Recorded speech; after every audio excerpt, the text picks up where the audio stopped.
आता पूर्वी जे काही मी प्रेझेंटेशन केलं होतं त्यात अधिकची काही माहिती माझ्यापर्यंत आलेली आणि ती माहिती आपल्या सर्वांसमोर आम्ही आणणार आहोत. याच्यामध्ये अपघात आहे का घातपात हा प्रश्न अजूनसुद्धा कायम त्याच्यामध्ये राहतो. पण घातपात हा जो मुद्दा आहे त्याच्यावर थोडंसं लोकांचंही आणि सगळ्यांची त्या दिशेने जाण्याला प्रवास सुरू झाला आहे असं आपल्याला म्हणावं लागेल. पुढं याच्यामध्ये ह्या सगळ्या गोष्टी म्हणजे आपण मी काय काय मुद्दे घेतले होते. 27 तारखेला जे जे काय घडलं, कुणीतरी भेटायला आलं होतं, कोणाचा तरी फोन आला होता, फाईलचा मुद्दा होता, फाईलच्या मुद्द्याच्या बाबतीत कुठेतरी टी व्हीवर बोलत असताना वेळ थोडा गल्लत झाली कदाचित पत्रकारांची. संध्याकाळी 6:50 ते 7:05 तो फोन फाईलसाठी त्या ठिकाणी आला होता. एवढंच फक्त अपडेट तुम्हाला सर्वांना या ठिकाणी देतो. त्याच्यानंतर VSR कंपनीच्या बाबतीत अनेक त्याच्यामध्ये काही विमाना म्हणजे मेंटेनन्सचा विषय असेल नाही तर इतर काही गोष्टी असतील त्याचे दाखले मी दिले होते. आतासुद्धा बरेच काही तज्ज्ञ त्या विषयाकडे बोलताना त्या विषयाच्या बाबतीत बोलताना आपण बघू शकतो. सगळ्यात महत्त्वाचं विमानाचे फ्यूल टँक मुळे म्हणजे अधिकचे फ्यूल टँक नाहीतर ते आपण कॅन म्हणतो ते कॅन त्या विमानामध्ये होते ही जी शंका मी व्यक्त केली होती. आजच काल परवाच एक नवीन व्हिडिओ आलेला आपण सर्वांनी बघितला. त्याच्यामध्ये अधिकचे स्फोट झालेले आहेत आणि त्या बाबतीत सुद्धा मी डिटेलमध्ये पुढे जाऊन आपल्या सर्वांना त्या ठिकाणी सांगतो. आणि ब्लॅक बॉक्सच्या संदर्भात मी एक शंका व्यक्त केली होती की उद्या जाऊन कदाचित हे व्हॉइस रेकॉर्डिंग नाही, हे नाही, ते नाही, असं काही कारणं पुढे येऊ शकतील आणि ते आले तर नक्कीच घातपातकडे आपल्याला कुठेतरी बघता येईल असं मी बोललो होतो. नाही त्या दिशेने आपण बोलू शकतो. दुर्दैव असं म्हणजे कालच कदाचित आज प्रेस कॉन्फरन्स कालच या बाबतीतलं एक क्लॅरिफिकेशन कुठेतरी केंद्र सरकारची जी एजन्सी त्यांच्याकडनं आलेलं आहे की ब्लॅक बॉक्समध्ये कदाचित अडचण असू शकते, त्याचा काही भाग हा जळला असं ते तिथं म्हणतात. काही एक्सपर्टला आम्ही बोलू का, आम्ही ब्लॅक बॉक्स बाहेर पाठवू, असे विषय त्याच्यामध्ये त्या ठिकाणी घेतात. आता फ्यूल टँक जो आहे म्हणजे आता तुम्ही बघा व्हिडिओ.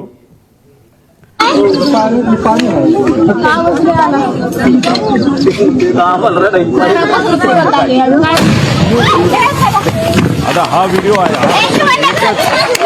एकच स्फोट आहे असं नाही, असे बरेच झाले होते. आणि एक तुम्ही समजून घ्या की 2023चं विमान जे पडलं होतं ते मोठं होतं आणि ते पडत असताना रनवेवर पडलं होतं. रनवेवर पडलं म्हणजे रनवेची जी सरफेस आहे ती डांबरी होती नाही तर कडक होती. दादांचं विमान जे पडलं होतं तसं कडक सरफेसवर म्हणजे ते रनवेवर पडलं नव्हतं, ते साईडला पडलं होतं. त्यामुळे बॉल तुम्ही घेतला तर बॉल जर समजा फरशीवर टाकला तर बाउंड जास्त होतो आणि तो समजा मातीत टाकला तर कमी होतो. त्यामुळे तो जो इम्पॅक्ट आहे ॲज कम्पेअर्ड त्याची वेलॉसिटी आणि सगळ्या गोष्टी बघितलं तर जिथं दादांचं विमान पडलं तिथं ते कमी व्हायला पाहिजे होतं. पण स्फोट का झाला त्याचं मुख्य कारण जी शंका आम्ही घेतली होती ती नक्कीच कुठं ना कुठंतरी खरी ठरत आहे की नक्कीच त्या विमानामध्ये फ्यूल टँक अधिकचे होते. आणि फ्यूल टँक कुठं असतं की जिथं टॉयलेट असतं म्हणजे जो विमानाचा शेवटचा भाग असतो तिथं ते ठेवण्याची जागा असती आणि त्याच्या मागच्याच बाजूला तिथं ब्लॅक बॉक्स असतो. म्हणजे हे जे म्हणतात की जळलं आहे नाही तर तिथपर्यंत आग गेली होती आणि त्याच्या पुढच्याच बाजूला म्हणजे पहिले कॅन पेटले आणि नंतर विमानाचे पंखातलं पेट्रोल पेटलं असं आपल्याला म्हणता येईल. आता हे सगळे डिटेल्स आहेत, 7 वगैरे सगळं त्याच्यामध्ये पेट्रोल किती लागणार आहे 250 लिटर 400 लिटर ह्याचं ॲव्हरेज आम्ही काढलेलं आहे. हे सगळे गणितं त्याच्यामध्ये आहेत. त्याच्यामध्ये आपण जर बघितलं तर मुंबईवरनं हे विमान जात असताना फुल टँक हे भरले होते. म्हणजे ते पूर्ण विमानचे जे पंखे असतात त्या पंख्यामध्ये जो टँक असतो तो फुल भरला होता. अरे फुल कशाला भरायचं, तुम्ही इथून उडत असताना तुम्ही जर उद्या जाऊन लगेचच बारामतीला जाऊन हैदराबादला तुम्ही गेला असता तर हैदराबादला जाऊन तुम्ही तिथं फ्यूल भरू शकला असता. काही लोक म्हणतील अरे बाबा महाराष्ट्राचं स्वस्त आहे, तसं सुरतचं जास्त स्वस्त आहे. पण मग आता 3-3.5 हजार लिटर जर त्याच्यामध्ये फ्यूल बसत असेल तर त्याला 10 रुपयाचा फरक काढला तर 30-35 हजाराचा फरक पडतो, मोठा फरक होत नाही. त्यामुळे एवढं फ्यूल पंखात पण आणि आत पण असं आमचं मत आहे की हे एवढं घेऊन बारामतीच्या दिशेने जाण्याचं कारण काय. आणि जे मी पायलटच्या बाबतीत बोललो होतो की मुद्दामूनच कदाचित त्याचा वापर करून पायलटचा वापर करून हा घातपात झाला असावा आणि त्या घातपातामध्ये फ्यूल जास्त असलं की मोठा स्फोट होईल हे कुठेतरी शंका लोकांच्या मनामध्ये आमच्या मनामध्ये ती कुठेतरी खरी ठरताना आपण सर्वजण बघू शकतो. हा तसा या ईमेल प्रमाणे फ्लाईट प्लॅन आहे. पण आम्हाला जे कळालंय तसा ऑफिशियली त्यांनी DGCA सांगितलं नव्हतं त्यांचा फ्लाईट प्लॅन काय, कारण त्याच्यामध्ये विषय एवढाच आहे की ते परत पुण्याला तर ते लँड करू शकत नाही, का पर्यायी एअरपोर्ट द्यावं लागतं. ते पुणे देऊ शकत नाही कारण का तिथं डिफेन्सचं फ्लाईंग सकाळी होतं. त्यानंतर मग त्याला सोलापूर देता येत नाही, त्यात सुद्धा अडचण आहे. त्याला जर दुसरं कुठलं तरी द्यायचं असेल तर ते फक्त आणि फक्त चिपी एअरपोर्ट देऊ शकतात, पण ते पण नाही कारण त्यावेळेस तिथं धुक्का असू शकतं. पण असेल तर कुठलं तर मुंबईच असेल. त्यामुळे ते उगाच तुम्ही जो फेरफटका मारला तो न मारता अंदाज घेऊन 3000ची विजिबिलिटी जी 5000 पेक्षा कमी आहे. 5000 हे DGCAचं नॉर्म आहे. एक तर तुम्ही उडायला नव्हतं पाहिजे, हा आमचा मुद्दा आहे, आणि उडला तरी लँड करण्याचा प्रयत्न तिथं केला नाही पाहिजे. तुम्हाला परत मुंबईला यावं लागलं असतं. आणि पण फ्यूल भरलं होतं, आत अधिकचे टँक होते असं आमचं मत आहे, आणि त्याच्यात परत जाण्यापेक्षा डायरेक्ट हे विमान खाली आदळण्यात आलं, हे मुद्दामून आदळण्यात आलं असं आम्हाला आता त्या ठिकाणी वाटायला लागले. पुढं आता ह्याच्यामध्ये सर्वात म्हणजे विमान टेक ऑफ, हे मी तुम्हाला सांगितलं. फ्लाईट प्लॅनची माहिती आपल्याला लागेल. आता फ्लाईट प्लॅनच्या बाबतीत तिथं एक गोपी नावाचा VSIचा हँडलर आहे, लय करामती आहे, मुंबईमध्ये तो बसतो. आता हे काय करतात, फ्लाईट प्लॅन हे मॅन्युपुलेट करू शकतात. हा जो इन्व्हेस्टिगेशनला उशीर चाललाय ना, त्याचा पुढे जाऊन मी पुरावे देणार आहे ना, त्याच्या शेवटच्या बाजूला तर खूप वेगळे पुरावे त्याच्यामध्ये आहे. तर त्याच्यामध्ये मुद्दामून कागदपत्र बनवण्याचं काम हे VSR कडनं सुरू आहे असं आमचं तिथं मत आहे. आणि याच्यामध्ये जर तुम्हाला डॉक्युमेंटेशन बघायचं असेल, इन्व्हेस्टिगेशन एजन्सीला सांगायचं, ईमेलचे पुरावे तिथं बघितले पाहिजे. कारण हेड ऑफिस दिल्लीला आहे, दिल्लीवरनं फ्लाईट प्लॅन हा खाली या गोपीकडे आला असावा, गोपीने ते प्रिंट केला असावा, त्याच्यावर सह्या घेतल्या असाव्या. त्यामुळे फ्लाईट प्लॅन आणि हे सगळे डॉक्युमेंट आहेत, हे कागदी डॉक्युमेंट न घेता CCTVच्या खाली केलेले त्या तारखेचा CCTV असणारे, नाही तर ईमेलचं प्रूफ त्याच्यामध्ये बघा. हे जे कागदपत्र आता ते सगळे मॅन्युपुलेट करतील एका खोलीमध्ये बसून, कृपा करून कागदाला कागद जोडण्याचा प्रयत्न त्या ठिकाणी फक्त करण्यासाठी करू नका. डिजिटल प्रूफ आम्हाला पाहिजे, ही मागणी आमच्या महाराष्ट्रातल्या लोकांची आहे. पुढं आता ब्लॅक बॉक्स पुढं जळतो का? आता ह्याच्यामध्ये काय सांगितलंय की ब्लॅक बॉक्स जळला, त्यातली माहिती नाही मिळाली, बरंच काय आहे. आता हे काल परवा तुम्ही बघितलं असेल, सगळ्या तज्ज्ञांनी सांगितलंय की 1100 डिग्री सेल्सिअसला 1 तास जर हा आगीत पडला असेल, ते सुद्धा 1100 डिग्री सेल्सिअसला, तरच कुठं ना कुठं तरी हा ब्लॅक बॉक्सला फटका बसू शकतो. याच्यामध्ये 2 भाग असतात. एक व्हॉइस, मागे घ्या, व्हॉइस रेकॉर्डिंग असतं ज्याला CVR म्हणतात, आणि FDR असतं. FDR म्हणजे जे आम्ही म्हणतोय त्याला काही गोष्टी बंद केल्या, मग त्याचं जे हाईट असेल, स्पीड असेल, ह्याचा सगळा डेटा असतो, तो त्याच्यामध्ये FDR मध्ये असतो. आता प्रेशर, जर 6000 मीटर खोलीपर्यंत जे प्रेशर असतं पाण्याचं, त्या प्रेशरला हा ब्लॅक बॉक्स टिकू शकतो, 1 महिना टिकू शकतो. हे प्रेशर अतिरिक्त सांगितलंय 6000, म्हणजे समुद्रात वेगळं असतं. मग कितीतरी हजार हत्ती त्याच्यावर उभे केले, एवढं प्रेशर त्याच्यामध्ये असतं. आणि आगीच्या बाबतीत मी सांगितलंय. आता आगीच्या बाबतीत लोक म्हणतील रे असं नाही, तिथं खूप मोठा ब्लास्ट झाला. एक तुम्ही समजून घ्या, तिथं बरेचसे कागद हे न जळलेले तुम्हाला दिसले. त्याचं कारण असं, तो भपका जो स्फोटचा असतो तो काही सेकंदासाठी असतो आणि तो नंतर विझून जातो. त्यामुळे कागद सुद्धा जळलेला नाही. त्याची सेम थिअरी या बाबतीत आहे. तो भपका अंदाजे 1001 डिग्री सेल्सिअसच्या आसपास, नंतर त्याच्यापेक्षा खाली असू शकतो, असं आमचं त्याच्यामध्ये मत आहे. पुढं आता ह्याच्यामध्ये हा जो भाग आहे, हा विमानाची बॉडी काय असते, ॲल्युमिनियम अलॉय असते. त्याचं मेल्टिंग पॉईंट किती आहे, 635 डिग्री सेल्सिअसचं मेल्टिंग पॉईंट आहे. म्हणजे ॲल्युमिनियम बॉडी, विमानाची जी बॉडी आहे ती 650 डिग्री सेल्सिअसला ती वितळून जाते. हे तुम्ही सगळ्यांनी तिथं नोट केलं पाहिजे. त्याच्यानंतर टायटॅनियम, स्टेनलेस स्टील याचे हे बनलेलं असतं. हा बाहेरचा भाग आहे, हा टायटॅनियम आहे. हा किती डिग्रीला मेल्ट होतो, 1670 डिग्रीला मेल्ट होतो. त्यानंतर हे थर्मल इन्सुलेशन आहे. आणि हा जो भाग आहे हा ॲल्युमिनियमचा आहे. म्हणजे विमानाची बॉडी ज्याची बनली आहे तो भाग आत असतो, आणि त्याच्या आत हा ब्लॅक बॉक्स असतो.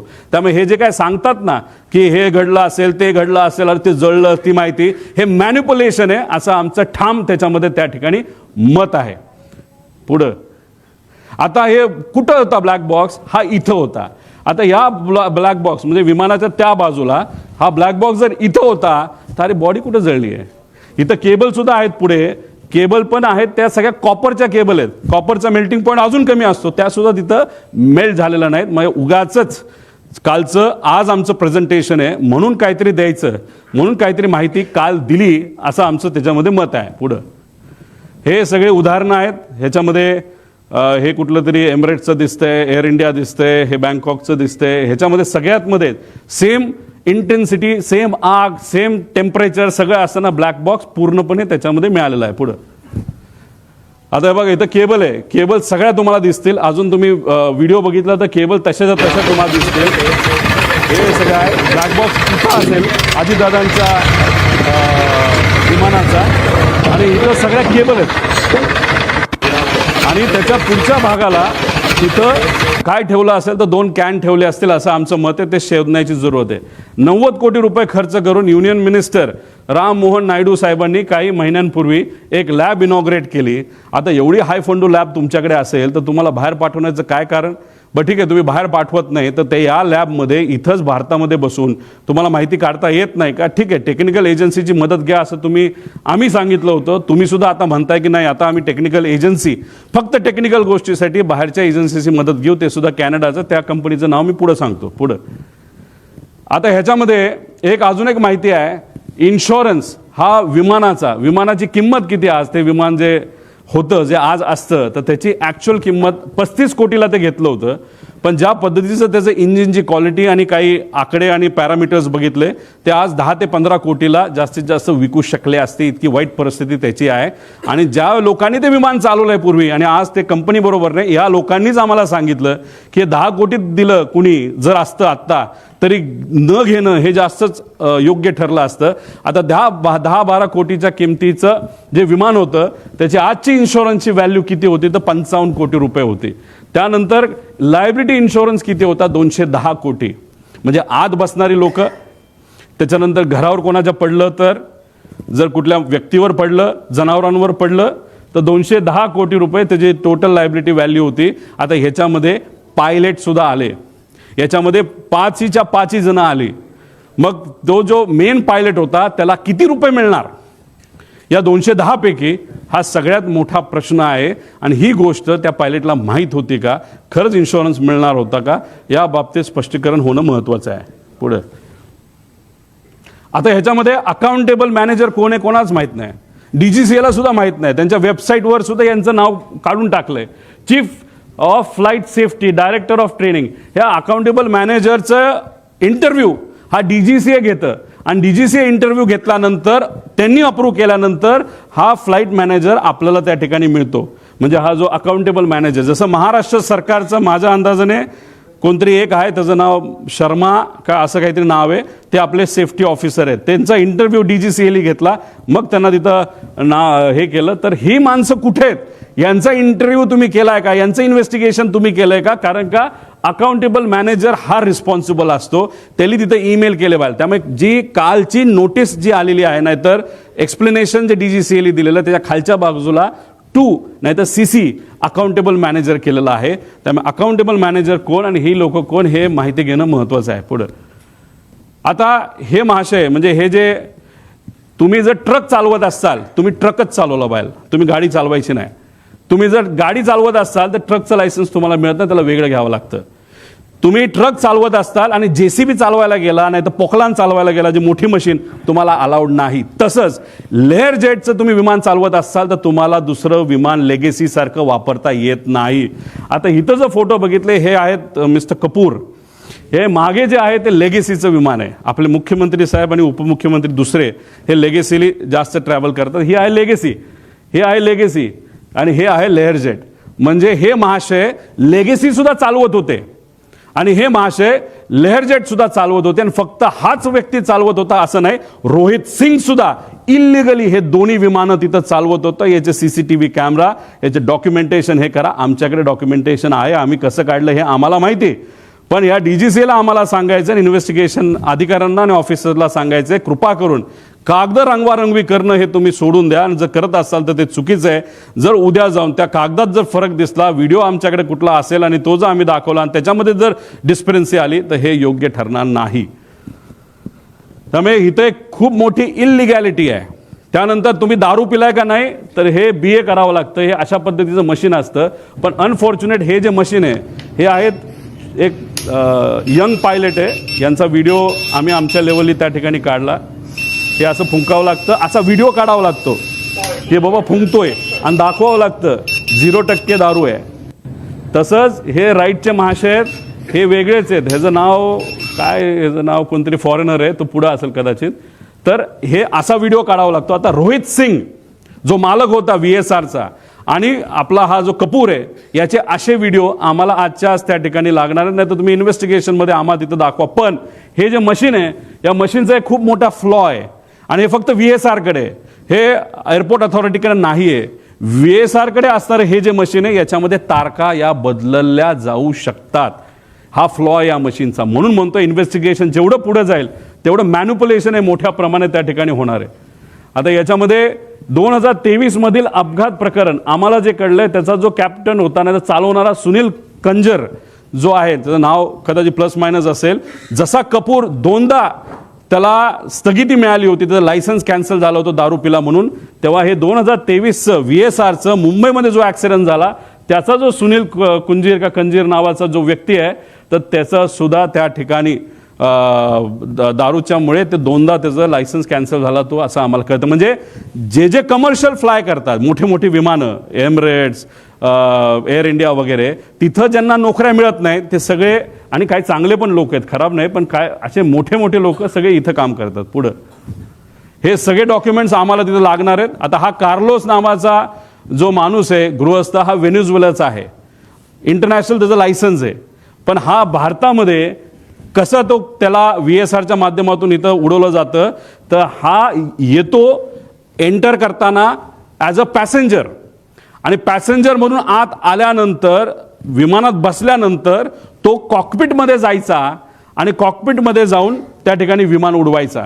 आता ह्याच्यामध्ये हे बघा, captain, crew details, captain Venezuela हा पूर्वीचा त्याच्यामध्ये डेटा आहे. पण हा त्या पद्धतीने काय गोष्टी, त्याचं सगळं जे लायसन्स आहे ते अमेरिकन फॉरेनचं लायसन्स असतं ते रिजेक्टेड आहे. आता उदयपूरमध्ये एक बिझनेसमन आहे, त्या बिझनेसमनला मी या व्हिडिओच्या माध्यमातून विनंती करतो, या माणसापासून तुम्ही जपून राहा. हे VSRचं आहे, ते बीचक्राफ्ट 350चं विमान आहे उदयपूरचं. हा माणूस चालवतो, पण जाताना आत तो पॅसेंजर म्हणून जातो आणि तिथं बसून मग तो विमान चालवतो. मला सांगायचं काय, VSRमध्ये चुका किती आहेत आणि त्या चुका कशा लपवल्या जातात आणि कोण लपवलं जातं, मी पुढे जाऊन तुम्हाला सांगतो. पुढं आणि हे वेदर रिपोर्ट वगैरे हे सगळे डेटा आम्ही मागितलेला आहे, मागणार आहोत, पत्र देणार आहोत. पुढं आता पायगड्या, VSRसाठी DGCA कडून काय पायगड्या घातल्या जातात का, पुढे घ्या. आता हा रिपोर्ट आहे, तुम्ही इथं बघताय, लेअरजेट 45.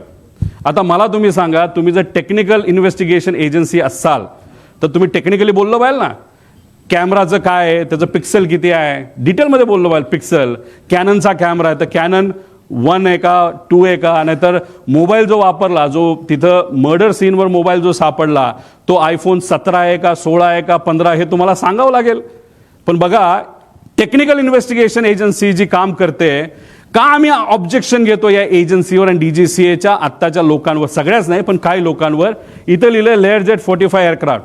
हे लेअरजेट 45 एअरक्राफ्टच नाहीये, हे लेअरजेट 45 कुठे रे XR हे विमान आहे. हे आहे लेअरजेट 45 जे अजून सुद्धा उडते. हे 1 स्टेप पूर्वीच आहे आणि हे विमान आहे अजितदादांचं. हे आहे XR, हे अमेरिकेतून बाय केलं होतं. पुढे मी तुम्हाला डिटेल्स देतो. म्हणजे हे एजन्सी, कालचा रिपोर्ट तुम्ही वाचून बघा DGCAचा, त्याच्यामध्ये सुद्धा त्यांनी लेअरजेट 45 दिलंय.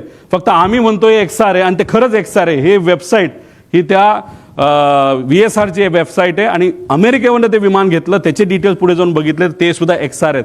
म्हणजे तुम्ही टेक्निकल एजन्सी असताना, तुम्ही टेक्निकल इन्व्हेस्टिगेशन करत असताना तुम्ही जर मॉडेलच चुकवत असाल तर तुमच्यावर आम्ही विश्वास कसा ठेवायचा. मोठ्या नेत्यांनी सांगितलंय की रोहित पवार असं ऑब्जेक्शन घेत नाही. काल कुठला तरी इथला एक मुंबई पुरता मोठा नेता का छोटा नेता त्यांनी सांगितलं की का ऑब्जेक्शन घेत, याच्यासाठी आम्ही ऑब्जेक्शन घेतोय. तुम्ही याच्यामध्येच जर मॉडेलच चुकवत असाल तर पुढे इन्व्हेस्टिगेशन तुम्ही कशी करणार आहात असा प्रश्न आहे. पुढे हा बघा, आता दुसरं केंद्रीय विमान DGCA, आता सर्टिफिकेट ऑफ रजिस्ट्रेशन आणि ह्याच्यामध्ये सर्टिफिकेट ऑफ हे विमानाचं काय म्हणतात त्याला, एअरवर्दीनेस, हे 2 आहेत. आता एअरवर्दीनेस, सर्टिफिकेट ऑफ एअरवर्दीनेस कधी आलंय 21ला आणि विमान रजिस्टर कधी झालंय 22ला. म्हणजे काय केलं, आधी गाडी घेतली, त्याचं सगळं PSU वगैरे केलं, सगळं करून टाकलं आणि नंतर ते रजिस्टर केलं, तसं विमानाचं झालं. हे चुकीचंच आहे. हे PIB रिपोर्ट आहे 28/1चा. याच्यामध्ये जर तुम्ही certificate of registration, certificate of airworthiness याच्यामध्ये जो फरक येतोय तो 1 वर्ष आधीचा आहे. हेच तुम्ही चुकला आहात. आधी रजिस्ट्रेशन तुम्हाला करावं लागतं आणि मग तुम्हाला एअरवर्दीनेस घ्यावं लागतं. इथं जर रिपोर्टमध्ये तुम्ही चुकवत असाल म्हणजे कुठंतरी रिपोर्ट मॅन्युपुलेट केले जातात का, रिपोर्टमध्ये हेराफेरी होती का, असा आमचा साहजिकच प्रश्न राहणार आहे ना. हे तुमच्याच रिपोर्टवरनं आम्ही सांगितलं ऍक्सिडेंट नंतरच्या. आणि ह्याच्यामध्ये तुम्ही जर म्हणत असाल नाही आमच्याकडनं चुकलं, काढलं ना आम्ही, आमचे पण काही कॉन्टॅक्ट आहेत का नाही, हे आहेत ना सर्टिफिकेट, हे दोन्ही सर्टिफिकेट आम्ही इथं लावलेले आहेत, त्याच्यावरनं तुम्ही बघा. म्हणजे एजन्सी DGCA म्हणते तारखा चुकवते, आम्ही पुरावे देतो की तारखा चुकल्यात, ह्याच्यावरनंच आम्हाला कुठेतरी या इन्व्हेस्टिगेशनवर डाऊट आहे. पुढं आता ह्याच्यामध्ये हे विमान, कुठलंही विमान घेतलं गेल्यानंतर त्याला 5,000 तास असं काहीतरी दिलं जातं. त्याचं तास किती होते या विमानाचे? 5,000. अजित काका जेव्हा विमानामध्ये बसले होते त्याला किती तास झाले होते? तर ते 5,915. किती तास बाकी होते? त्या कंपनीच्या म्हणण्यानुसार फक्त 85 तास. अहो आम्ही सुद्धा जेव्हा उडतो ना, आम्ही बघतो 400 तास बाकी आहेत का 500 तास बाकी आहे, हे आम्ही सिव्हिलियन म्हणून बघतो. मग अजितदादा तर Z+ सिक्युरिटीचा माणूस होता. त्यांच्या विमानामध्ये जेव्हा ही घटना घडली तर आपण जर बघितलं तर ही 14/9चा हा विषय आहे. तर हा जो रिपोर्ट आलाय तर त्याच्यामध्ये 4,915 म्हणजे 85 तास फक्त बाकी होते. आणि ह्याच्यात आमचा क्लेम आहे. आणि मी जी हनीवेल नावाची कंपनी जी हे इंजिन बनवलं त्या कंपनीच्या मॅनेजरला जर मराठी कळत असेल ना तर ट्रान्सलेट तुम्ही करा की खरी माहिती ही DGCAला तुम्हाला ईमेलच्या माध्यमातून द्यावी लागेल. आम्ही प्रयत्न केला पण ते आम्हाला देत नाही. आमचा अंदाज आहे हे मशीन 5,000 त्याचं वय होतं तर हे मशीन 8,000 पर्यंत उडलेलं आहे. मग दादांकडे मशीन देत असताना तसंही त्या मशीनमध्ये काहीच राहिलं नव्हतं आणि त्याची किंमतही खराब झाली होती. आणि मग मुद्दामूनच ह्याच्यामध्ये मशीनसुद्धा देताना खराब क्वालिटीचंच दिलं, नुकसान होताना कमी व्हावं. आणि हा अपघात का घात हा प्रश्न तर त्याच्यामध्ये राहतो. पण हे मेंटेनन्स सगळे बघितल्यानंतर दादांना जे मशीन दिलं Z सिक्युरिटीने असताना सुद्धा VIP ट्रॅव्हल होतोय ह्या VSR कंपनीला माहिती असताना, ॲरो या कंपनीला माहीत असताना सुद्धा मशीन हे संपलेलं होतं. आणि तेच मशीन म्हणजे इंजिन त्या विमानाला होतं आणि तेच विमान हे अजितदादांसाठी त्या ठिकाणी सेवेसाठी दिलं. म्हणजे हे आश्चर्याची गोष्ट आहे. इतकं जर कुणी दुर्लक्ष करत असेल एवढ्या मोठ्या VIPला तर कदाचित हा VIP फक्त लोकांसाठीच VIP मोठा नेता होता. मग बाकीच्यांना या नेत्याची काहीच किंमत नाही असं आपण म्हणायचं का, असा प्रश्न आम्हा सगळ्यांना निर्माण होतो. पुढं आता बघा, विमानाला कलर करायचा असेल तर तो घरी करता येत नाही, तुमच्या गॅरेजमध्ये करता येत नाही, त्याला त्याच कंपनीकडे पाठवावं लागतं. त्याला 3-4 कोटीचा खर्च आहे. काही दिवसांपूर्वी एक व्हिडिओ आहे एमिरेट्सचा, तो रंगवायला एका एमिरेटच्या मोठ्या विमानाला रंगवायला 50 कोटी रुपये लागले फक्त रंगवायला. आता ह्या महाशयाली घरीच पेंटिंग केलं.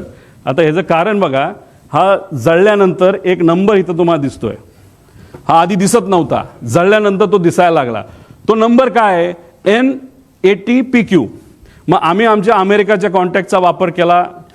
तिथं जे कुठले आमच्या ओळखीचे कॅनडाचे लोक आहेत त्यांच्याकडे आम्ही बघितल्यानंतर हे काय आहे N80PQ, हे आहे US रजिस्ट्रेशन.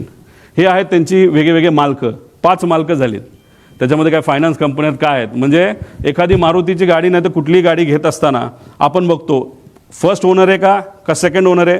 इथं 4-5 ओनर होते. म्हणजे एवढं जुनं मशीन, ह्याची किंमत 15 कोटीच्या पुढं त्या ठिकाणी नाही आहे. तर ही माहिती घेतल्यानंतर हे अमेरिकेवरनं विमान आणलं होतं पुढं. आता हे बघा, कुठलंही विमान हे जेव्हा तुम्ही भारताच्या बाहेरून आणता एक लिस्ट असते, त्याला आपण म्हणतो STC सप्लिमेंटेड टाईप सर्टिफिकेट. याच्यामध्ये मी मार्क केलेत, हे लेअर जेटचे आहेत. पण याचा सखोल STCचा आम्ही अभ्यास केल्यानंतर एक मी फार जबाबदारीने हे स्टेटमेंट करतोय, लेअर जेट हे विमान भारतामध्ये रजिस्टरच होऊ शकत नाही. हे स्ट्रेट फॉरवर्डली तुम्हाला सांगतो. हे इल्लिगली रजिस्टर झालेत DGCAच्या काही अधिकाऱ्यांचा उपयोग करून, नाही तर वापर करून, नाही तर ज्या गोष्टी ज्या द्यायच्या होत्या त्या देऊन. आणि स्वस्तातलं विमान हे VIP साठी मुद्दामून वापरलं गेलं का? त्यामुळे VSR कंपनी का बंद झाली पाहिजे? ह्यात इन्व्हेस्टिगेशन करत असताना फक्त त्या DGCAच्याच लोकांना घेऊन का नाही केलं पाहिजे? भारताच्या बाहेरची का चांगली इन्व्हेस्टिगेशन एजन्सी आणली पाहिजे? ह्या सगळ्या गोष्टी म्हणजे इथं तसं बघितलं तर कमिटी बघितली तर सगळेच चुकीचे असं मी म्हणणार नाही, पण चोरालाच पोलिसाचं काम दिलं असं म्हणायला काही हरकत नाही, अशी आजची परिस्थिती आहे. पुढं आता ह्याच्यामध्ये CVR फार चर्चेत आहे. CVR हे आहे ज्या दादांचं ॲक्सिडेंट झालेलं विमान. इथं तुम्ही बघितलं तर तो CVR जो त्याच्यामध्ये बसवलेला आहे, अमेरिकेचं हे मशीन आहे, त्या CVR मध्ये किती मिनिटं रजिस्टर होऊ शकतात आवाज? फक्त 30 मिनिटं. आणि DGCAचं सिव्हिल एव्हिएशन रिक्वायरमेंट काय म्हणतात? 2 तास. जर मशीनमध्ये विमानात 30 मिनिटं होतं आणि DGCAचं रूल बुक म्हणतं 2 तास, मग हे विमान कसं रजिस्टर भारतामध्ये झालं असा आमचा प्रश्न आहे. साहजिकच आहे. काही लोक म्हणतील 30 मिनिटं, आता आपल्याला गोंधळ करता येईल. अजिबात नाही. ॲक्सिडेंट झाल्यापासून 30 मिनिटं तो एक फायदा आपल्यामुळे आहे. म्हणजे शेवट 30 मिनिटामध्ये काय झालं हे आपल्याला बघता येईल, आणि खास करून शेवटच्या 1.5 मिनिटामध्ये काय झालं हे सगळ्यात जास्त महत्त्वाची गोष्ट आहे. त्यामुळे हे 30 मिनिटाची लाईफ असताना 2 तास गव्हर्नमेंटचं नॉर्म असताना हे रजिस्टर कसं झालं असा आमचा प्रश्न आहे. पुढं आता हे FDR ब्लॅक बॉक्समध्ये हे FDR असतो, आणि मी कृपा करून एक समजा CVR आणि FDR मध्ये कुणी हस्तक्षेप करू शकत नाही. आणि FDR म्हणजे मेकॅनिकल जी मुवमेंट असतात, ती जी कंपनी तुम्ही काल बघितलं असेल त्यांनी एक नाव दिलेलं आहे, ती ही कंपनी आहे L3 टेक्नॉलॉजीज. ही आहे कॅनडाची. आता आम्ही कॅनडाचा कॉन्टॅक्ट तिथं वापरून आम्ही थोडंसं रिसर्च करून कॅनडा या त्या देशातून आम्ही हे सर्टिफिकेट आणलेलं आहे. या सर्टिफिकेटमध्ये हे जो FDR आहे ते FDR बद्दल त्याचा महत्त्व आहे, आणि ती कंपनी कुठली हे मी तुम्हाला दिलेलं आहे. म्हणजे डॉक्युमेंट्स जसे DGCAकडे तसं आपण प्रेमाने आणि आपला माणूस जवळचा गेला या दृष्टिकोनातून जर धडपड केली तर आपल्याला बरीच माहिती मिळते. आणि शुभचिंतक खूप आहेत, कारण का दादा एक फार मोठा नेता होता, त्यामुळे माहिती ही बऱ्यापैकी आता आमच्याकडे यायला लागलेली आहे. त्यामुळे विनंती या एजन्सीला आहे की तुम्ही सुद्धा चांगल्या पद्धतीचं इन्व्हेस्टिगेशन करावं. त्यामुळे ही L3 टेक्नॉलॉजीज नावाची कंपनी आहे. पण आमचं मत आहे की लेअरजेट हे रजिस्टर करू शकत नाही, बेकायदेशीरपणे हे रजिस्टर झालंय. पुढं आता ह्याच्यामध्ये सप्लिमेंटल टाईप जे हे आहे सर्टिफिकेट, आता ह्यात रिव्हॅलिडेशन वगैरे जे आहे, FFA STC for Indian operations, VSR आणि DGCA हे सगळ्या गोष्टी आता ह्याच्यामध्ये सांगितलं की DGCA आणि VSR मध्ये फार जवळचे संबंध होते. ते संबंध कसे होते हे मी पुढे सांगतो. पुढं आता ह्याच्यामध्ये आपण बघितलं की ह्यात ऑर्डर काढली, ही इन्व्हेस्टिगेशनची ऑर्डर आहे. आता ही कधीची आहे? तारीख आहे 2/2 म्हणजे अपघात झाल्यानंतर 4 दिवसाली. का मोठा नेता नव्हता का? त्याच दिवशी काढायला काय झालं होतं का दुसऱ्या दिवशी? जसे इन्व्हेस्टिगेशन करण्यासाठी काय फॉरेन्सिकची लोक संध्याकाळी पोहोचली निवांत, कुठे जेवायला गेले असतील, कुठे फिरायला गेले असतील, आणि एवढा मोठा नेता जाऊन सुद्धा अख्खं जग तिथं आलं होतं, आणि हे इन्व्हेस्टिगेशन आणि फॉरेन्सिकची लोक संध्याकाळी 8ला का 7ला का कधीतरी तिथं पोहोचली असं आम्हाला कळालं. ते ह्याच्यामध्ये तुम्ही 4 दिवसानंतर एजन्सी काढता, ह्याच्यामध्ये हे सगळी लोक DGCAची आहे. मग DGCA कसं चुकलं हे आम्ही सांगत असताना तुम्ही जर DGCAच्याच लोकांना त्याच्यामध्ये घेतलं असेल तर मग ह्याला आम्ही काय म्हणणार? आणि त्याच्यात हे अपूर्वा म्हणून ज्या आहेत, अपूर्वा अग्रवाल, ह्या जेट एअरवेजमध्ये काम करत होत्या. जेट एअरवेजचं काय रिलेशन आहे हे मी तुम्हाला सांगतो, पण ह्याच्यात एकाला सुद्धा लेअर जेट विमान कसं असतं, काय असतं, टेक्नॉलॉजिकल काय ॲडव्हान्समेंट आहे, एकाला सुद्धा याच्यामध्ये माहीत नाही. ही आजची परिस्थिती. आणि अशा लोकांना ज्याला विमानच कसं होतं, लेअर जेटमध्ये काय कॉम्प्लिकेशन असतात, काय टेक्नॉलॉजिकल ॲडव्हान्समेंट आणि प्लस मायनसेस असतात हे माहिती नसताना सुद्धा नावापुरती ही एजन्सी बनवली. अपूर्वाचं नाव कुणी दिलं हे पुढे जाऊन मी तुम्हाला सांगतो. पुढं आता जो साऊथवेस्ट एअरलाईनचा जो अपघात झाला अमेरिकेमध्ये 17 एप्रिल 2018ला झाला, आणि प्राथमिक अहवाल कधी आला? 2 दिवसात आला. आज 20वा का 22वा दिवस आहे. काल काहीतरी द्यायचं म्हणून काहीतरी फालतू त्यांनी दिले, त्यात सुद्धा मॉडेल त्यांनी चुकवलेलं आहे. मग हे जे काय आहे हे काय म्हणायचं की दादांचं एवढं महत्त्व नाही का? मग सत्तेचा वापर करून जे कोणी त्यांच्याबरोबर होते, पूर्वी खूप काम केलेलं आहे, या लोकांनी सत्तेचा आणि ताकदीचा वापर करून करा ना इन्व्हेस्टिगेशन पटपट. प्रिलिमिनरी रिपोर्ट यायला एवढा वेळ काय लागतो? आमच्यासारखा बिना बॅकग्राऊंडचा, बिना सत्तेचा माणूस जर एवढी माहिती काढू शकतो, आणि तुम्ही 22 दिवस लावताय की बाबा ह्या एजन्सीला काम द्या, त्या एजन्सीला काम द्या. अरे काय कारण आहे? काय कारण आहे हे इन्व्हेस्टिगेशन पुढे जात नाही का? कारण कागदपत्र बनवले जातात. VSR कंपनी ही अडचणीत येऊ नये, नाहीतर त्या अपघाताच्या मागे जे लोक नाही तर जे डोकं होतं त्या डोक्याला वाचवण्याचं काम हे इन्व्हेस्टिगेशन एजन्सी करते का असा प्रश्न लोकांना आता पडायला लागलेला आहे. म्हणजे 2 दिवसात तो रिपोर्ट यायला पाहिजे, अजून आलेला नाही. पुढं CIDचा रिपोर्ट आणि ह्याच्यात मागे जावा, मागे मागे 15 तारखेपर्यंत रिपोर्ट द्या असं सांगितलं बघा कुठेतरी. कुठे? हां कुठेतरी लिहिलंय. हां मध्ये. हां हे बघा 15 फेब्रुवारी. आज किती तारीख आहे? 18. काय दिलं काल? आणि त्याच्याच बरोबर खाली लिहिलं बघा, अकाउंटेबल मॅनेजमेंट ऑफ VSR. अरे कोण आहे अकाउंटेबल मॅनेजर? कोणाच माहीत नाही. मग नुसतं दाखवायचं म्हणून दाखवलं. मग अकाउंटेबल मॅनेजरला तुम्ही घेतलं का ताब्यात? नाही घेतलं. मेंटेनन्स मॅनेजरला घेतलं? नाही घेतलं. पुढे घ्या. आता हे सगळ्यात महत्त्वाचं आहे, हे नोट करा. आम्ही बघत होतो की VSR कंपनीवर कारवाई का होत नाही, VSR कंपनीवर कारवाई का होत नाही. ह्याच्या खोलात गेल्यानंतर आम्हाला कळालं की रोहित सिंग नावाचा जो VK सिंगचा मुलगा आहे, भारी भारी गाड्या आहेत त्याकडे, गाड्या घ्यायला काय हरकत नाही. 5 स्पोर्ट्स कार आहेत. एका गाडीची किंमत 7 कोटी असेल, 35 कोटीच्या तर गाड्या आहेत त्याच्या. मुंबईचं त्यांचं जे डेलचं जे गेस्ट हाऊस आहे त्याच्या खाली 1-2 गाड्या लावल्यात, बाकी कुठे ते आम्हाला माहीत नाही. ह्या रोहित सिंगचं लग्न होतं 1.5-2 वर्षापूर्वी मॅरियट जयपूरला राजस्थानमध्ये. तिथं कोण कोण गेलं होतं? कोणाकडे फोटो? आमच्याकडे काही लोकांकडे फोटो ते माझ्यापर्यंत आले नाहीत, पण येतील. पण ते मी वापरणार नाही, कारण कधी कधी आपण लग्नाला जात असतो. आमचं हे म्हणणं नाही की घातपात करणारे लोक तिथं गेले होते, नाही तर आमचं जे ऑब्जेक्शन ते अजिबात नाही. आमचं फक्त म्हणणं आहे VSRवर इन्व्हेस्टिगेशन का होत नाही, त्याचं कारण कदाचित असं असू शकतं की रोहित सिंगच्या लग्नामध्ये बरेच महाराष्ट्रातले सुद्धा सत्तेतले काही लोक, नेते, काही माजी मंत्री सुद्धा या निगडीत असणारे, आणि काही दुसऱ्या राज्यातले. त्यातलं एक राज्य आम्हाला कळलंय ते म्हणजे आंध्र प्रदेश. आंध्र प्रदेशचे TDP या पक्षाचे प्रमुख नेते, ते कोण मी सांगणार नाही, पुढच्या काही ह्याच्यामध्ये मी मला माहिती आहे का तर 100% माहिती आहे. TDPचे एक प्रमुख नेते त्या लग्नाला, रोहित सिंगच्या VSRचा जो मालक आहे त्याच्या लग्नाला राजस्थानला हे गेले होते. मग VSRच्या मालकाच्या मुलाच्या लग्नाला तुम्ही तिथं जाता, आणि आज VSR या कंपनीवर जेव्हा ऑब्जेक्शन घ्यायचं असतं, त्याचे ऑपरेशन बंद करायचे असतात, तेव्हा तिथं मंत्री महोदय TDP या पक्षातले, या देशाचे जे एव्हिएशन मिनिस्टर आहेत, ते कुठेतरी म्हणतात no safety concern with Lear jet aircraft VSR venture aviation minister. का ऑब्जेक्शन आम्ही नाही घेतलं पाहिजे? का दादांचा अपघात झाल्यापासून, का घात झाल्यापासून आतापर्यंत या राज्याचे सुद्धा मंत्री VSRली प्रवास करतायत का? का आतापर्यंत इतर राज्यांमध्ये सुद्धा VSR चालू आहे का? प्रश्न आहेत ना. आमचं धडधडीत डायरेक्ट म्हणणं आहे की सत्तेतले बरेचसे लोक हे VSRच्या मालकांच्या निगडीत आहेत. काही लोकांचे व्यवसाय आहेत. हैदराबादचा एक कुठला तरी मोठा व्यावसायिक आहे, तो कोणाच्या जवळ आहे याच्या खोलात सुद्धा मी जात नाही. त्याची 2 विमानं आहेत आणि दोन्ही विमानं VSRच्या नावाली आहेत. आणि आज सत्तेत जे लोक आहेत त्याच्या जवळ असणारा तो माणूस आहे, आणि कदाचित त्या माणसाकडे तिकडं त्या भागातलं एक छोटंसं पोर्ट सुद्धा असावं त्या राज्यातलं. फक्त एकच आहे, बाकी कुठले पोर्ट त्याचे नाहीत. मग कोण आहे हा माणूस?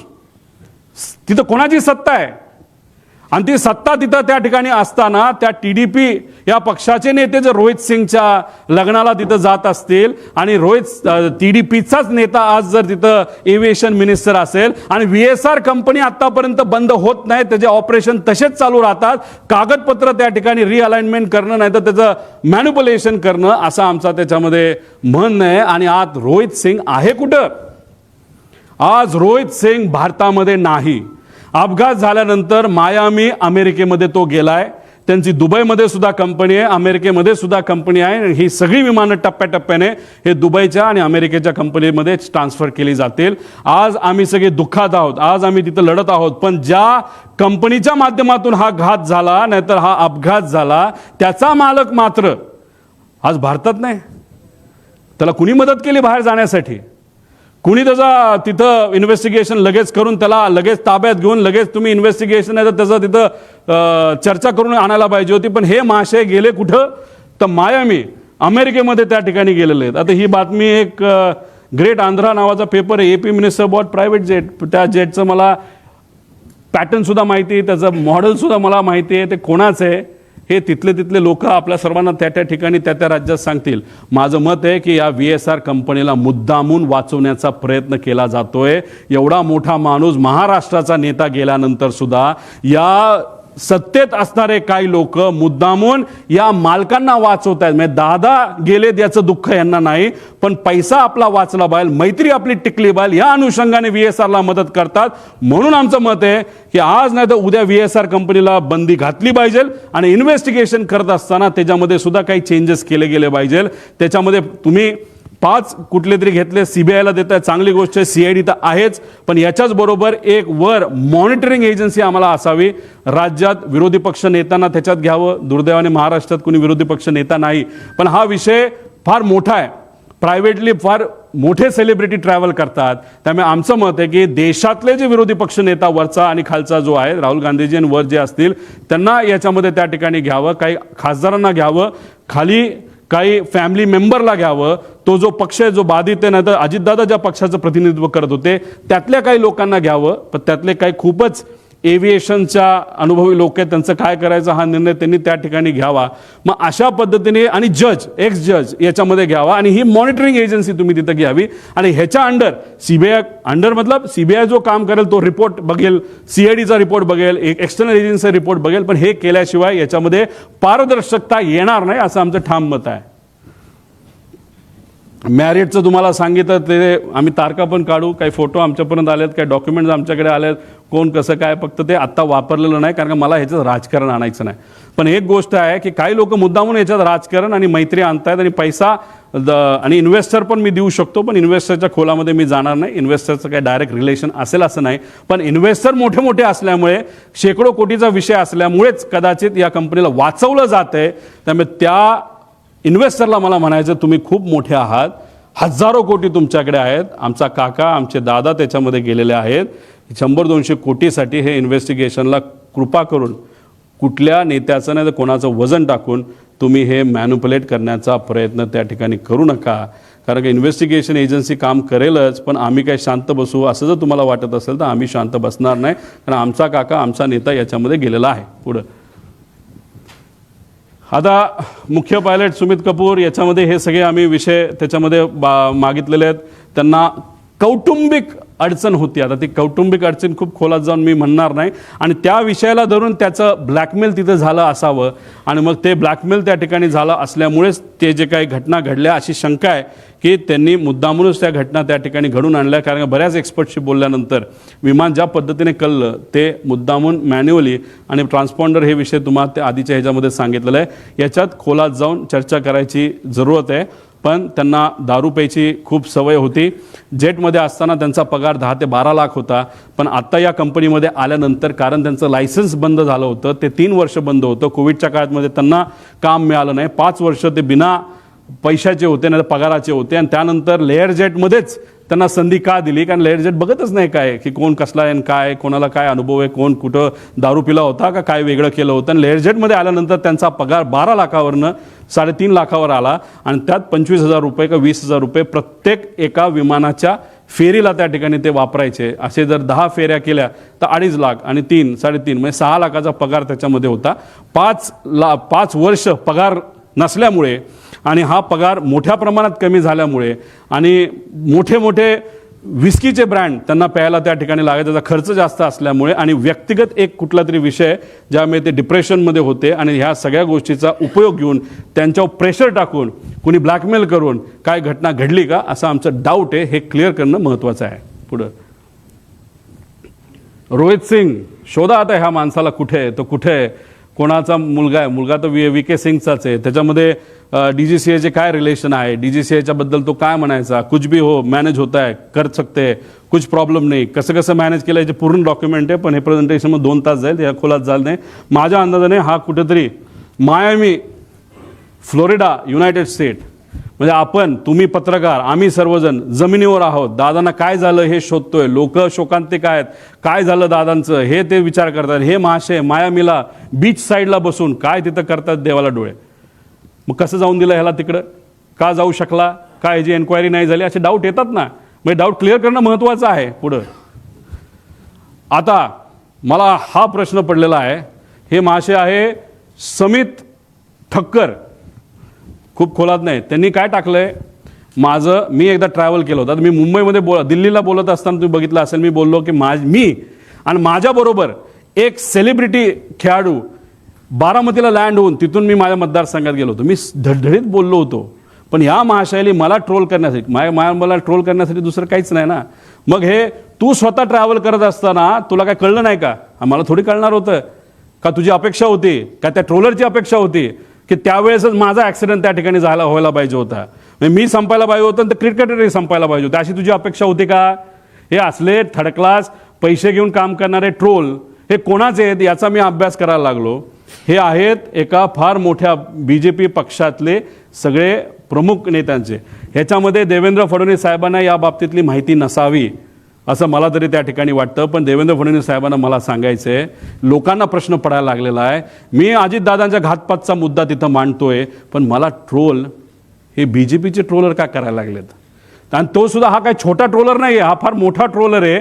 आणि हा एकदा एखादी ट्विट टाकली नाही तर मेसेज टाकला की हे जे बगल बच्चे जे आहेत पैसे घेऊन काम करणारे हे सुद्धा त्या ठिकाणी रिट्वीट करतात आणि रिट्वीट माहिती करतात. आणि अजून एक मी आत्मविश्वासाने सांगतो, आणि काही लोकांकडे ते पुरावे आहेत, ह्याच माणसाली 2 दिवस आधी 28 तारखेच्या 2 दिवस म्हणजे ॲक्सिडेंटच्या 2 का 3 दिवस आधी एक अशी ट्विट केली होती आणि ती 7.5 मिनिटानंतर त्यांनी डिलीट केली. आणि त्या ट्विटमध्ये दिलं होतं पुढच्या 2 दिवसामध्ये एक अशी घटना घडणार आहे त्याच्यामध्ये महाराष्ट्राच्या राजकारणामध्ये खूप मोठा भूकंप येऊ शकतो, असं काहीतरी त्या महाशयाला लिहिलं होतं. ह्याच्याबद्दलचे पुरावे आमच्याकडे आहेत, आम्ही ते घेतोय. पण हा कोण आहे हा? आणि हे जे आहेत ना सगळे हे ट्रोल करणारे हे सगळे कोण आहे? कुठलं आहे? अहिल्यानगर हे सगळे BJPचे ट्रोलर्स आहेत सगळे. त्यांचे ते पेजेस काढतात, पैसे देऊन काम करणारे लोक आहेत सगळे. आता इथं तर मी काय बोललो आणि देवेंद्र फडणवीस साहेब काय बोलले? साहेब, देवेंद्र फडणवीस साहेब, याच्यामुळे आता लोकांना वेगळी शंका त्याच्यामध्ये यायला लागली. रोहित पवार भावनेच्या भरामध्ये मुद्दे मांडतोय, टेक्निकल मुद्दे, अराजकीय बोलतोय, पण भाजप मला ट्रोल करते. मग ट्रोल करायचं कारण काय असा प्रश्न आता लोकांना त्याच्यामध्ये पडायला लागलेला आहे. त्यामुळे तुम्ही तुमच्या होम मिनिस्ट्रीचा वापर करून आता या ठक्करला तर आम्ही काय सोडणार नाही, समित का कोण आहे त्याची माहिती आम्ही काढल्याशिवाय राहणार नाही. पण असे जे ट्रोल आहेत हे आज मला ट्रोल का करतायत? एक परसेप्शन करण्याचा प्रयत्न करतायत की मला वेड लागलंय. हो, प्रेमापोटी मला वेड लागलंय, पण वेड दोन्ही गोष्टीचं असतं. एक वेड जे तुला लागले पैसे घेऊन काम करायला, आणि मला माझ्या काकाला काय झालं, माझ्या दादाला काय झालं हे शोधण्याचं वेड मला लागलंय. आणि हे मला फक्त एकट्याला लागलं नाही, महाराष्ट्रात तमाम जनतेला त्या ठिकाणी लागलंय. त्यामुळे अशा पद्धतीने माझं ट्रोलिंग तिथं केलं जाते. आणि काही महाशय कॅश बॉक्सवाले, त्याचं नाव वेगळं असेल, त्यांनी सुद्धा आता आम्हाला ट्रोल करायला सुरुवात केली. काय हरकत नाही, तुला किती पैसा वापरायचा वापर, कारण तुमच्याकडे पैसेवाले लोक आहेत, आमच्याकडे स्वाभिमानी मराठी माणसं आहेत. आणि त्या लोकांना आम्हाला सांगायचं आहे की ठीक आहे, तुम्ही मला पाण्यात बघता का काय, पण एक समजून घ्या, माझे आजोबा फार मोठे आहेत, माझे काका मोठे होते, आणि मी रोहित पवार आहे, आणि मी या महाराष्ट्राचा स्वाभिमानी नागरिक आहे. आणि माझ्याबरोबर दादांची एन्क्वायरी करण्यासाठी मागणी करणारे महाराष्ट्राचे तमाम स्वाभिमानी नागरिक आहेत. हे असे चिरकुट पैसे घेऊन काम करणारे ट्रोल या ठक्कर का कोण आहे त्यासारखे नाहीत. त्यामुळे हे लोक मला ट्रोल करतात, याच्यावरून लोकांना आता वेगळ्या शंका यायला लागलेल्या आहेत. पुढं बाळ झालं ना, काय राहिलं का? हां, या पुढं. अरे पुढं घे ना, काय राहिलं काय? हो, आधार कार्डची माहिती. म्हणजे आता बघा, मी इथं मरमरून मीडियाच्या चांगल्या पत्रकारांचा उपयोग करतो, काय अधिकारी काय माझी आहे, आणि माझा वेगळा सोर्स आहे अमेरिकेत, इकडं तिकडं सगळी माहिती आम्ही काढतोय. मला माहिती मिळायला केवढी अडचण आहे बघा. पण आता मी ज्या विमानाने ट्रॅव्हल केलं, ज्या सेलिब्रिटी बरोबर मी ट्रॅव्हल केलं, त्या विमानात ट्रॅव्हल करताना जी इन्फॉर्मेशन, जे आमचे डॉक्युमेंटेशन प्रूफ हे एअरपोर्ट अथॉरिटीला आम्ही देत असतो विश्वासाने की हा आमचे प्रूफ आहे, हो आम्हीच ते आहोत, हे आम्ही विश्वासाने तिथं देत असतो. ती सगळी माहिती या ट्रोलरला दिली जाते. मग एअरपोर्ट अथॉरिटीचं असं कोण आहे का एअरपोर्ट अथॉरिटीचे लोक ट्रोलरला माझ्याबद्दलची माहिती देण्यासाठी तिथं करतात? सगळी माहिती, फक्त माझी नाही, त्या सेलिब्रिटी क्रिकेटरची सुद्धा माहिती दिली. अरे लाजबीज वाटते का नाही? मग आम्ही कष्ट करून माहिती काढतो आणि या ट्रोलरला फुकटात माहिती तिथं जर मिळत असेल तर याच्या मागे वेगळी अजून शक्ती आहे का, असा सुद्धा प्रश्न इथं निर्माण झाल्याशिवाय राहत नाही. आणि मग हे एअरपोर्ट अथॉरिटी असू शकतं, VSR असू शकतं, काय म्हणजे आम्ही इथं वेगळी इन्फॉर्मेशन मागतोय आणि आमच्या ट्रोलरला कुणीतरी ऑथेंटिक आणि सिक्रेट इन्फॉर्मेशन हे ट्रोलरला, ते सुद्धा भाजपच्या ट्रोलरला दिली जाते, याच्यावरनं शंका 100% आता आमच्या मनामध्ये त्या ठिकाणी निर्माण व्हायला लागली. पुढे आता हु इज श्वेता सिंग याचा थोडासा अभ्यास करावा. थोडक्यात तुम्हाला सांगतो, या आपल्या महाराष्ट्राच्या सुनबाई होत्या, आता नाही आहेत, त्या DGCA काम करतात. फार मोठ्या फॅमिलीमध्ये त्यांचं लग्न झालं होतं आणि आज जो सत्तेत पक्ष आहे मोठा, त्याच्या निगडीत असणारे हे कुटुंब होतं. त्या कुटुंबामध्ये फार भावनिक गोष्ट झाली, ती कधीच आपण विचार करू शकत नाही, याचा अंदाज तुम्हाला आहे. आणि ह्या आज त्या DGCA मध्ये बसून त्यांच्या कॉन्टॅक्टचा वापर करून हे फार मोठ्या प्रमाणात तिथे एक रॅकेट चालवतात. आणि त्या ज्या मगाच्या अपूर्वाचं नाव घेतलं त्या एअर इंडिया आपलं जेटमध्ये होत्या, या सुद्धा जेटमध्ये होत्या आणि ह्यांनीच त्यांना त्या समितीमध्ये टाकलंय असं आमचं मत आहे. यांचा रिसर्च, तुम्ही जर रिसर्चवाले पत्रकार असाल तर त्या करा, पण आमच्या या इन्व्हेस्टिगेशनमध्ये, नाही तर हे इन्व्हेस्टिगेशन चालू असताना श्वेता सिंगला तिथं ठेवू नका अशी आमची जाब मागणी आहे. कारण या वेल कनेक्टेड आहेत आणि ह्यांचा संपर्क फार वरच्या लेवलला पोहोचलेला आहे. त्यामुळे या व्यक्तीला त्या DGCA न ठेवणं हे महत्त्वाचे. आणि चौकशी समितीबद्दल मी तुम्हाला काय गोष्टी सांगितलं, आणि CBIची चौकशी केली जाते, CID आहे, पण CIDचा रिपोर्ट कुठे आहे? CID आत्तापर्यंत काय केलं, कुठला CCTV घेतला, हे रिपोर्ट येणं महत्त्वाचं आहे. सांगा ना तुम्ही लोकांना, पब्लिकला येऊन आत्तापर्यंत आम्ही हे केलं ते केलं, आणि त्या पद्धतीने माहिती लोकांपर्यंत यायला काय हरकत आहे? CBIची मागणी करत असतील तर त्याचा अर्थ दिल्लीकडे त्यांनी त्या ठिकाणी बघितलं असावं. दिल्ली आता CBI आणि बाकी एजन्सीला घेतलं तर हे होऊ शकतं. आता ह्याच्यामध्ये बाकी आहेत.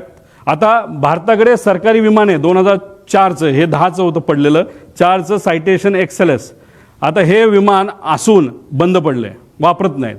आणि याचे 2 जे पायलट आहेत ते नुसते निवांत बसून असतात.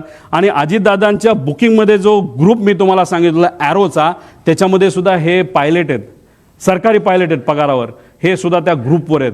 पूर्वी एक पायलट होते, ते रिटायर झालेत, त्यांचं नाव मला आठवत नाही, काय रे नाव काय असेल, ते स्वतः कर्वे म्हणून होते, स्वतः तिथं जायचे.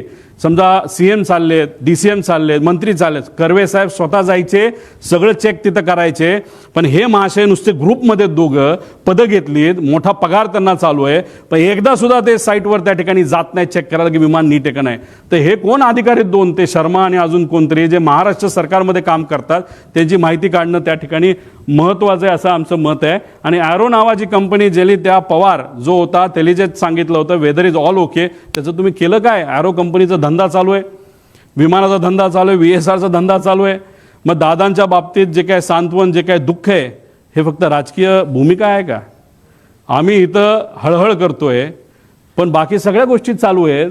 मग जे चाललंय ते सुपरफिशियल आहे का, दाखवण्यासाठी आहे का, त्यात राजकारण आहे का, असा प्रश्न आता आम्हाला निर्माण व्हायला लागला आहे. आणि आम्ही जर हे मुद्दे घेतले नसते तर इन्व्हेस्टिगेशन कुठल्या दिशेला गेलं असतं?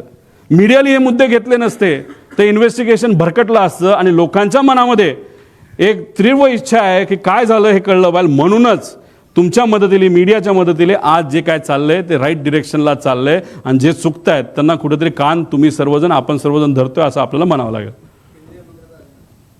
हां, आणि हे जे मी बोललो लग्न हे ते जे काय आहे, तर ते जे केंद्रीय मंत्री आहेत जे एव्हिएशनचे, आत्तापर्यंत तुमच्याकडनं प्रायमरी रिपोर्ट तिथं आला नाही. आणि रोहित सिंगच्या लग्नामध्ये तुमचेच जर प्रमुख नेते रोहित सिंग जो VSRचा मालक आहे त्याच्या लग्नाला 1.5-2 वर्षापूर्वी जात असतील तर मग आम्ही कशी अपेक्षा करू की तुम्ही ट्रान्सपरंटली ह्याच्यामध्ये इन्व्हेस्टिगेशन कराल. आणि असं जर तुम्ही सरळ सरळ स्टेटमेंट देत असाल की VSR कंपनीची काय चूक नाही, तर मग आमची पहिली मागणी असेल की हे इन्व्हेस्टिगेशन होऊस तर हे जे मंत्री आहेत TDPचे त्यांना वेगळी जबाबदारी द्यावी. पण या जबाबदारीवरनं, म्हणजे या पदावरनं त्यांना त्या ठिकाणी लगेचच्या लगेच काढण्यात यावं अशी आमची त्याच्यामध्ये मागणी आहे. कारण का ह्याच्यामध्ये बरेच काही गोष्टी लिंकिंग त्यांचा असल्यामुळे इन्व्हेस्टिगेशन हे नीट होऊ शकत नाही अशी आमची भूमिका आहे. या मंत्र्यांची ह्याच्यामध्ये चूक आहे, नाही तर कुठे इन्व्हॉल्ड असेल असं आम्ही म्हणत नाही या घातपातात. पण VSRला तुम्ही वाचवत आहात असं कुठंतरी एक चित्र आता या ठिकाणी निर्माण झालेलं आहे. पुढं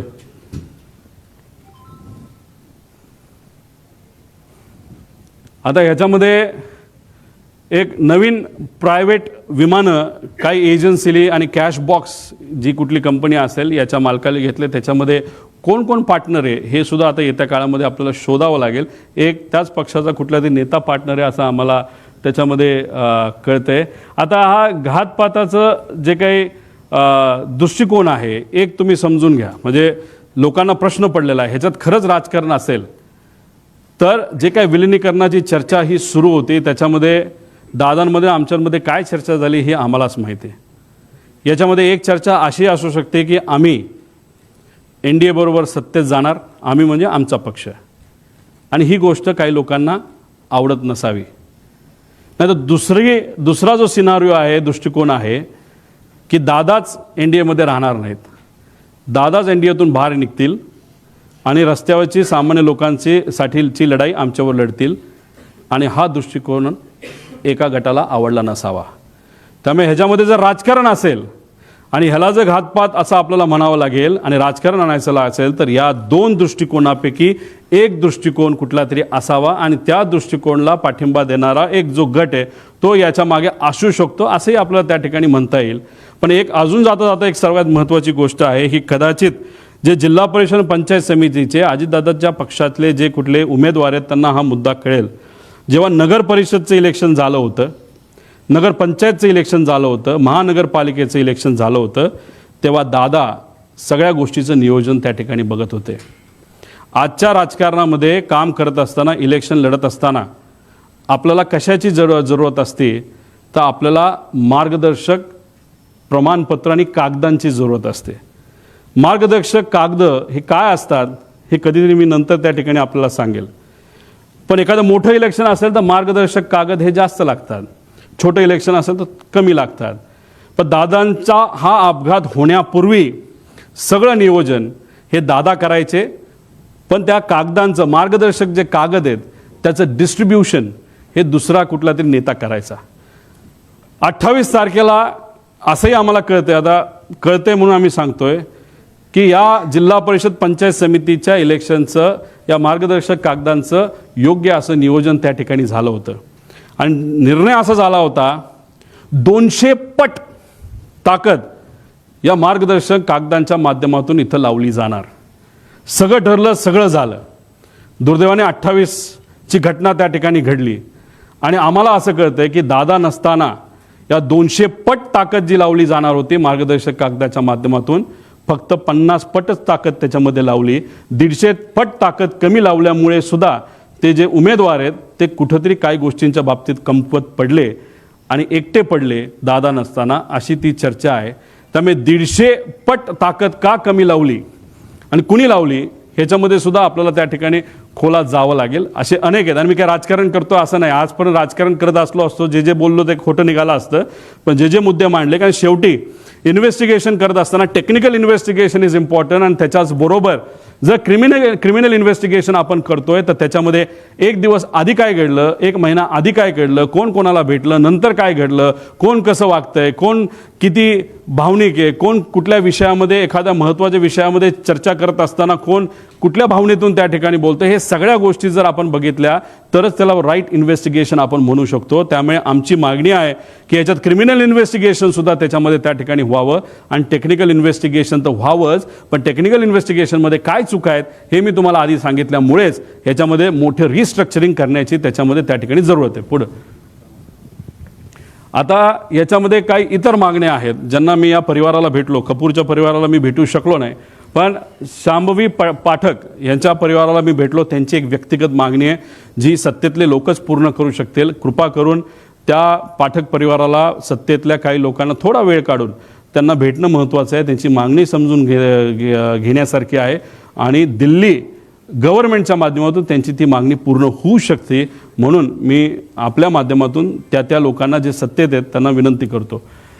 विदीप जाधव यांच्या मुलांचं शिक्षणाची जबाबदारी आम्ही घेतली, तो विषय तिथं संपलेला आहे. पण त्याच्याचबरोबर त्यांच्या पत्नी या ठाणे महानगरपालिकेमध्ये कॉन्ट्रॅक्टवर काम करतात. एकनाथ शिंदे साहेबांना आम्ही भेटूच, पण या प्रेस कॉन्फरन्सच्या माध्यमातून त्यांच्या नेत्यांना आणि एकनाथ शिंदे साहेबांना आणि श्रीकांतभाऊ शिंदेंना मी विनंती करतो की त्यांना परमनंट जर आपल्याला करता आलं या संवेदनशील विषयाच्या माध्यमातून, ते फार महत्त्वाचं त्या ठिकाणी ठरू शकतो. पिंकी माळी यांचा भाऊ यांना कॉन्ट्रॅक्टवर आम्हाला एका ठिकाणी नोकरी देता आली, जेवढं जमलं तेवढं, पण शेवटी तिचा याच्यामध्ये त्या ठिकाणी अपघात झालेला आहे. ती आज त्या परिवाराबरोबर नाही. त्या परिवाराला आर्थिक दृष्टिकोनातून सबलीकरण करण्याचा फार मोठा वाटा त्या मुलीचा होता, युवतीचा होता. ती आज त्या परिवाराबरोबर नाही. त्या मुलाला परमनंट जर काय करता आलं, चांगला पगार जर तिथं देता आला, तर त्या बाबतीत सुद्धा तिथं विचार करण्यात यावा. कारण पिंकी माळेंना शिकवण्यासाठी त्या टॅक्सी चालक वडिलांनी मुलगी असली तरी 50-60 लाख रुपये खर्च करून तिला शिकवण्याचा प्रयत्न केला आणि शिकवलं सुद्धा.